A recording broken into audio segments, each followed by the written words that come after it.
आज भी हम लोग न्यायों की पुस्तक में दोबारा से हम मनन करेंगे कि परमेश्वर का वचन, न्यायों की पुस्तक पुराने नियम की 7वीं पुस्तक है और इस पुस्तक में हम सीख रहे हैं 5वें पद में।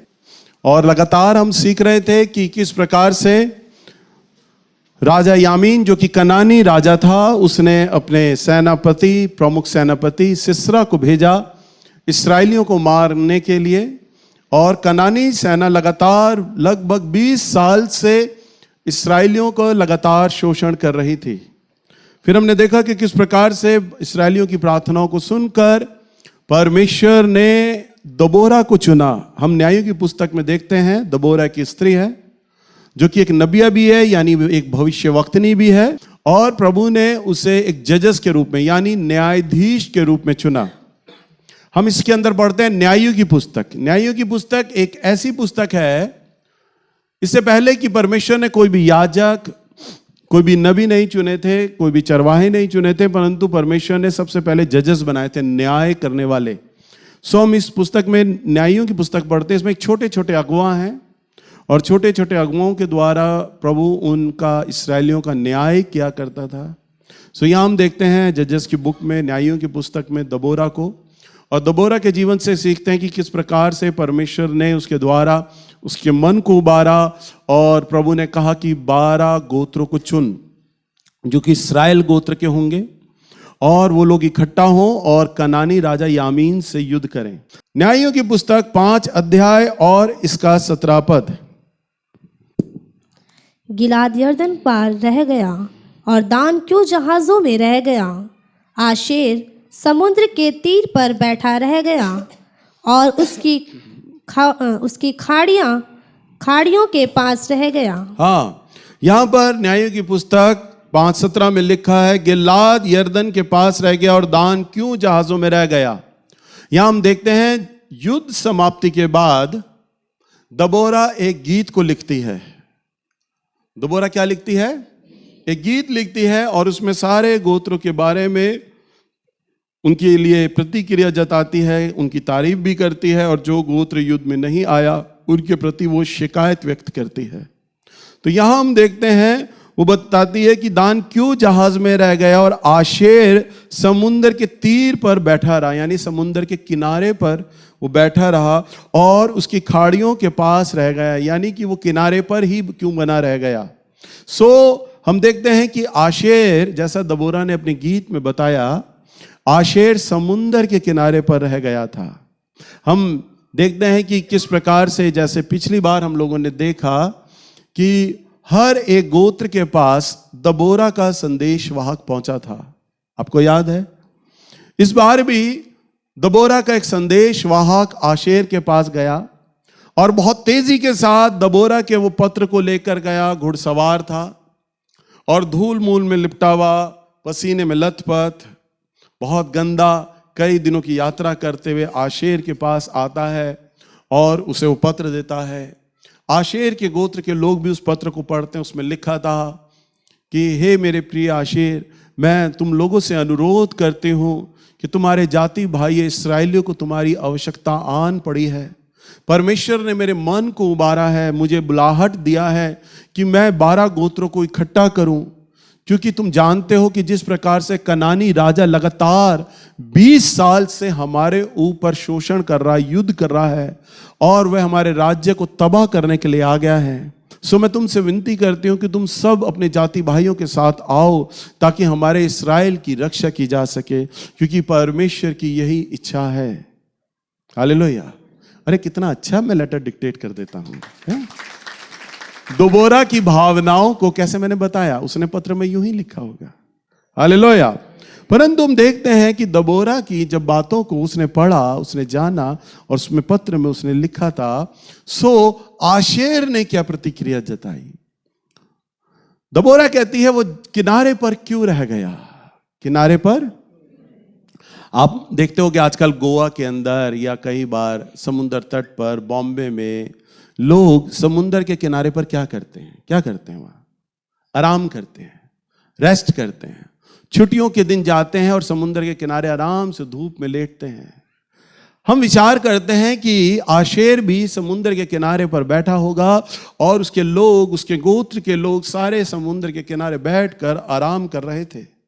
और जब संदेशवाहक जब उनके पास पहुंचा होगा और उसने जब दबोरा का पत्र ये पढ़कर सुनाया और जब आशेर के गोत्र के लोगों ने उस पत्र को पढ़ा, तब उन्होंने भी अपनी प्रतिक्रिया जताई। जिस प्रकार दान लोगों ने दिखाई थी, जबूलून नप्ताली ने जब पत्र को पढ़कर प्रतिक्रिया जताई, रूबेन ने पढ़कर प्रतिक्रिया जताई, इस प्रकार से आशेर ने भी अपनी प्रतिक्रिया जताई।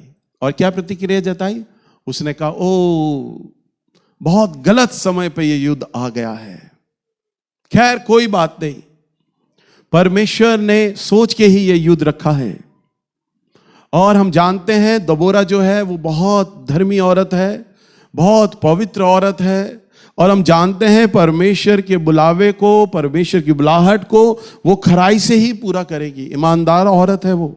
हम कई सालों से उसके बारे में सुनते आ रहे हैं और हम प्रभु का धन्यवाद देते हैं। परमेश्वर ने अपनी सेवा के लिए, अपने छुटकारे के लिए, अपने युद्ध की अगुवाई के लिए एक बिल्कुल सही पात्र को चुना है।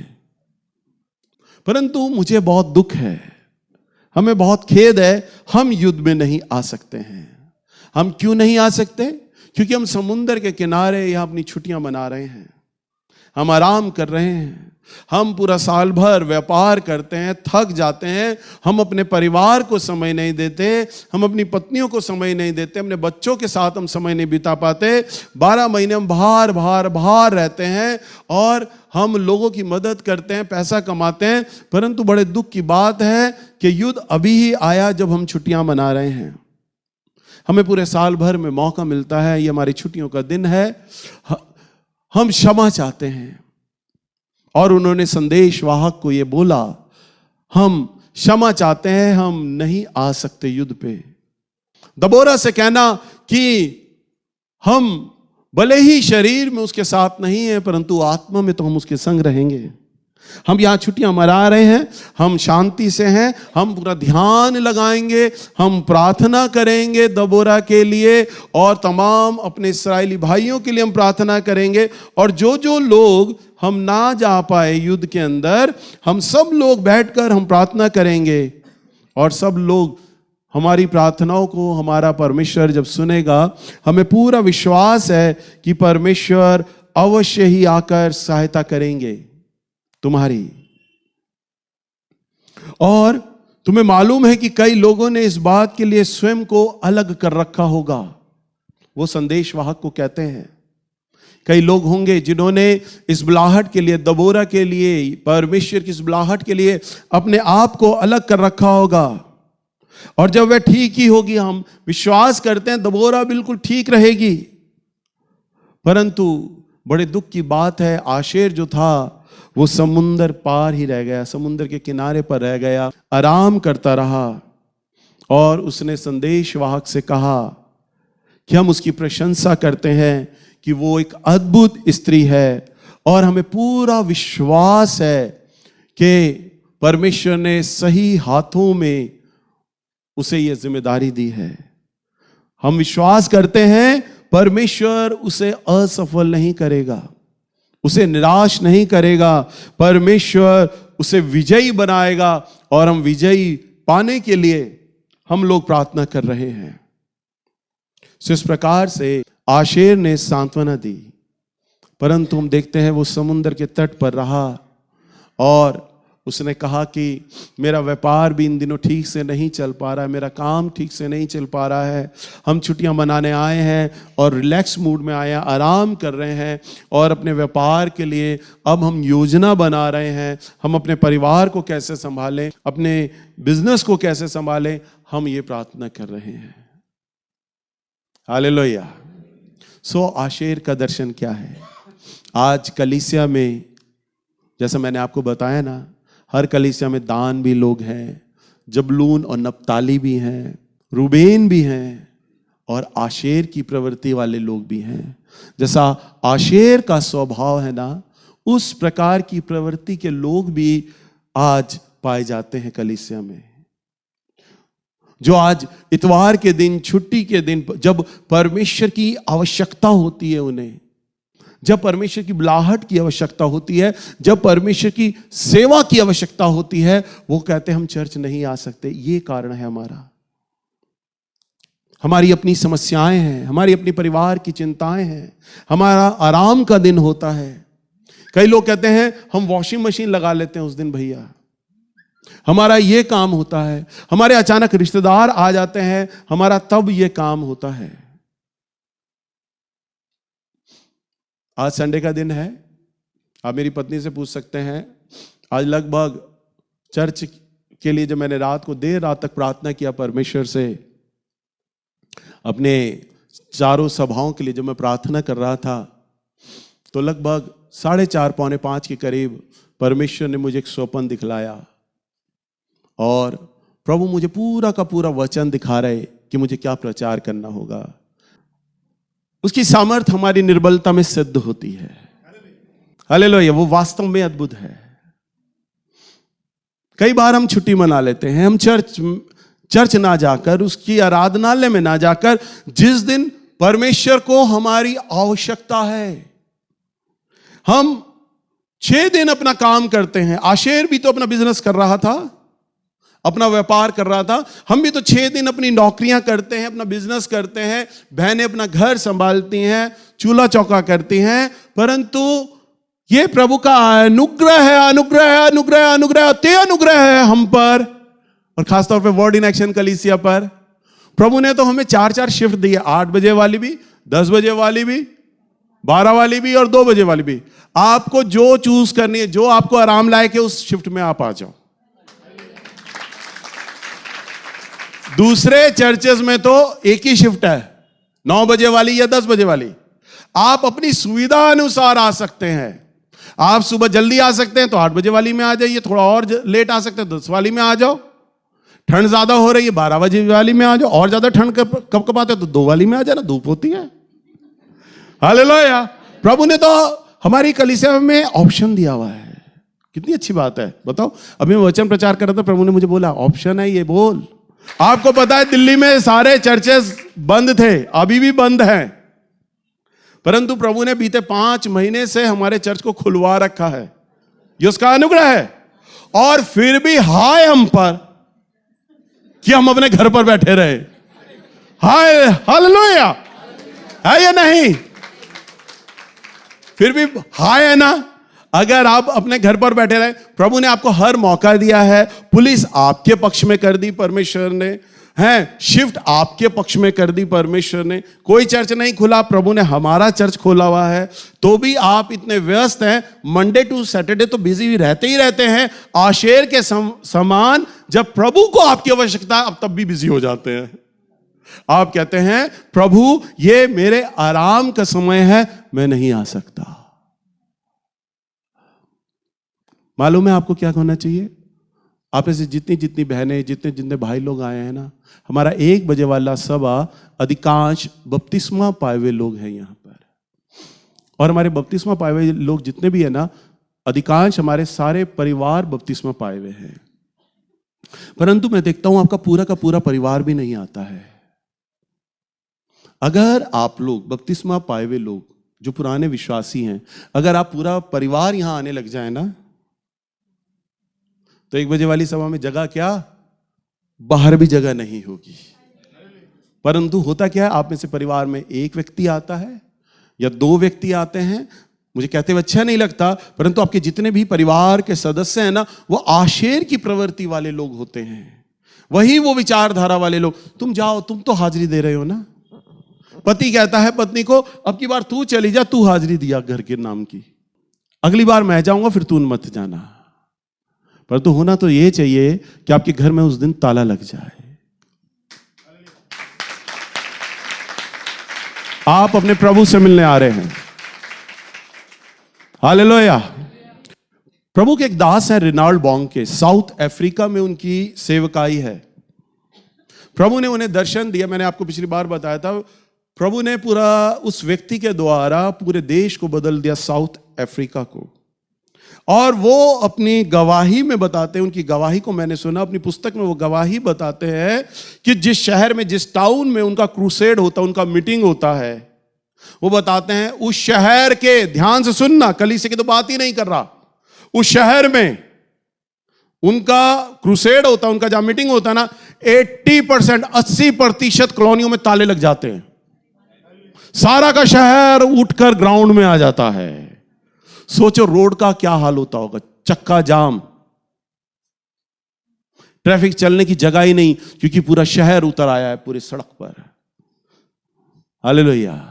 यीशु के लिए इतने प्यासे होते हैं वो लोग।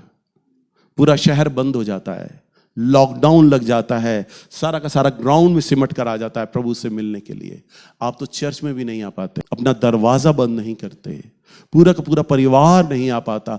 आप लोग, मुझे कहते हुए अच्छा नहीं लग रहा, पवित्र आत्मा मुझे कह रहे हैं कहने के लिए कि आप सारे ही, आप में से बहुत सारे आपके परिवार के लोग आशेर की प्रवृत्ति वाले लोग हैं, जो घर में बैठ के सिर्फ आराम करते हैं और चाहते ये हैं, आपकी एक्सपेक्टेशन ये है, परमेश्वर से उम्मीदें ये हैं कि परमेश्वर आपको बहुतायत की चीजें दे दे, बहुतायत का वरदान दे दे, बहुतायत में सफलता दे दे, बहुतायत का आपको आशीषें दे दे। परंतु आप मंडे टू सैटरडे बिजी होते हैं और संडे, रविवार के दिन प्रभु आपसे मांग रहा है कितना, सारा दिन भी नहीं, केवल 2 घंटे आपसे मांग रहा है। हमारी सभाएं 2 घंटे की तो होती हैं, टाइमली छूट जाती है। हर सभा हम टाइम पे छोड़ते हैं, क्योंकि हमें पता है अगली सभा के लोग हमारे दरवाजे पे खड़े हैं, उन्होंने अंदर आना होगा। हमारी सभाएं सारी छूटती हैं, देर में नहीं छोड़ते। परंतु उसके बाद भी आपको सप्ताह में आपके पास 2 घंटा नहीं है जो आप प्रभु के लिए इस्तेमाल हो सको, या प्रभु के लिए आप आ सको उसकी आराधना में। यहां हर एक व्यक्ति इस्तेमाल होता है, मालूम है, सिर्फ क्वायर के लोग नहीं, प्रचारक या भविष्यवक्ता नहीं, आप सब भी इस्तेमाल होते हैं। हालेलुया। प्रभु के दास ब्रदर दीनाकरण, अब जो प्रभु में सो गए, एक बार उन्होंने गवाही बताई, ध्यान से सुनने वाली बात है। एक गवाही को बताया उन्होंने। प्रभु के दास ब्रदर दीनाकरण एक बार गवाही दी कि जैसे ताऊ की उम्र है ना 89, तो एक व्यक्ति था जो क्वायर मेंबर था, बचपन से वो क्वायर में आराधना क्या करता था, जैसे आज हमारे बच्चे आराधना करते हैं, 20-20 साल के, 18-18 साल के लड़के लड़कियां करते हैं, और प्रभु ने सबको बहुत अच्छी आवाज दिया। धन्यवाद। वे तो सारे कौवे हैं, परंतु जब खड़े होते हैं तो कोयल की आवाज निकालते हैं। हालेलुया। और बहुत अच्छी आराधना करते हैं, कोयल जाते हैं। हमारे ताऊ के समान ही वो भी एक भाई थे, और सारी जवानी, सारा बुढ़ापा उन्होंने गाया। नया पासबान आया, नया पादरी आया, नई क्वायर फॉर्म हुई, जवान लड़के लड़कियों की क्वायर बनी। अब वो जो व्यक्ति था, जैसे ताऊ के समान का उम्र का आदमी था, उसका मन था भाई मैं तो गीत गाता हूं, मैं तो आराधना करता आया हूं सारी उम्र, और वो भी क्वायर में आकर खड़ा हो गया। अब वो जवान लड़के लड़कियों की आवाज से एक बुजुर्ग आदमी की आवाज मैच ही नहीं कर रही, गला मैच ही नहीं कर रहा, आवाज में वो दबदबा, वो खर्राहट थी ही नहीं। क्वायर के लड़के लड़कियों ने कहा अंकल प्लीज, आपकी आवाज, आपका सुर, आपका स्केल हमारी आवाज से मैच नहीं कर रहा है, आप प्लीज मत गाइए हमारे साथ। मायूस हो गया, पीछे जाकर बैठ गया, वो चर्च में पीछे बैठ गया। जवान बच्चों ने बहुत सुरीली आराधना करी, जैसे हमारे बच्चे आराधना करते हैं, बहुत अच्छी आराधना करी, सबने अच्छी आराधना की, गीत गाया। चर्च खत्म हो गया, वो मायूस अपने घर चला गया, सो गया।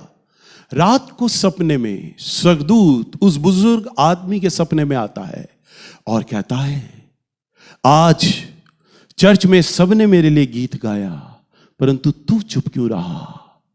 आज मैं तेरी आवाज सुनना चाहता था, तूने क्यों नहीं गाया मेरे लिए? हालेलुया। देखा, तालियां बजा रहे हैं हमारे ताऊ। कहते तू सारी उम्र तूने गीत गाया, आज तू क्यों चुप रहा? मैं तेरी आवाज सुनना चाहता था। आप सोचिए, हर एक व्यक्ति, ये बच्चे भी और ये सब, आप लोग प्रभु के चुने हुए लोग हैं। हालेलुया। अगर आप इस चर्च में आ रहे हैं, परमेश्वर ने आपको चुना है।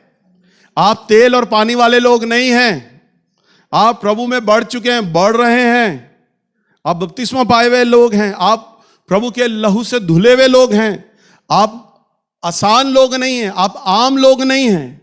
प्रभु ने आपको चुन लिया है और प्रभु ने कहा है तुम इस बात पर आनंदित मत हो कि तुमने मुझे जाना या मुझे चुना, वरन मैंने संसार से तुम्हें चुन लिया है। तो यीशु नाम के लिए तालियां बजाएं। हालेलुया। कि उसने आपको और मुझे क्या किया है? चुना है। और जब उसने चुना है ना, तो यहां पर छोटी सी छोटी बच्ची भी कोई बेकार नहीं है, सब लोगों को चुना। और ये इतना अच्छा प्रचार कर रही है, तो कैसे? चुनी हुई है। हालेलुया। कैसे? ये बच्चे इतना अच्छा गा पा रहे हैं, माँ बाप म्यूजिक में नहीं है, इनके ब्लड में म्यूजिक नहीं है, परंतु गा पा रहे हैं। कैसे? चुने हुए हैं। मैं अच्छा प्रचार कर पा रहा हूं? चुना हुआ हूं। हालेलुया। आप सब लोग क्या हैं? और फिर भी मैं कहूंगा, मुझे कहते हैं अच्छा नहीं लगता, हाय हम पर अगर हम चर्च के दिन ताला लगा कर घर में रह जाएं, क्योंकि हमारे प्रभु को हमारी जरूरत है। हालेलुया। हमारे प्रभु को आज से आप जो वचन को सुन रहे हैं ना, अपने आप से वाचा बांधें। वो है, भले ही वो अभी हमें अपनी शारीरिक आंखों से नहीं दिख रहा, परंतु वो है। और वो है जो आपकी हाजिरी लगा रहा है, वो है जो देख रहा है कौन है आया है आज, कौन है मेरी सेवा के लिए उपलब्ध, कौन है यहां पर जो मेरे लिए बैठा है, कौन है जो मेरे वचन को सुन रहा है, और कौन है जिसने आज अपने घर में ताला लगा दिया है और पूरे परिवार समेत बैठा है। हालेलुया। कभी भी आशेर के समान ना बने। कलीसिया की क्वायर ये ना सोचे ओ मैं नहीं जा रहा, कोई बात नहीं, और लड़कियां तो हैं, वो तो गा ही लेंगी। कभी भी अंजलि ये ना सोचे नहीं ललिता तो है, नहीं संजू तो है, या संजू ये ना सोचे मैं नहीं जा रही तो कोई बात नहीं, अंजलि तो है, ललिता तो है, और दूसरे बच्चे वो आराधना कर लेंगे। आप ये सोचे नहीं, मैं हूं, मैं जाऊंगा, क्योंकि मेरे परमेश्वर को मेरी आवश्यकता है। हालेलुया। और जब आप ये विचार रखेंगे ना, आप सो नहीं पाएंगे, आप सुबह का इंतजार करेंगे और आप भी 6:30 बजे नहा के बैठ जाएंगे। कब मैंने जाऊंगा, कब चर्च खुलेगा, और मैंने जाना है प्रभु से मिलने के लिए। हालेलुया। तब आपके अंदर से दान जा चुका होगा, आशेर जा चुका होगा, आप तो जबलून और नप्ताली बन चुके होंगे, जिसके लिए लिखा है वो इतिहास बन गए और प्राणों पर खेलने वाले ठहरे।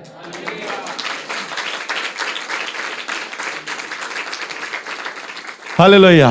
तब आप प्राणों पे खेलने वाले ठहरेंगे, प्रभु के लिए सब कुछ न्यौछावर कर देने वाले बनेंगे। हालेलुया।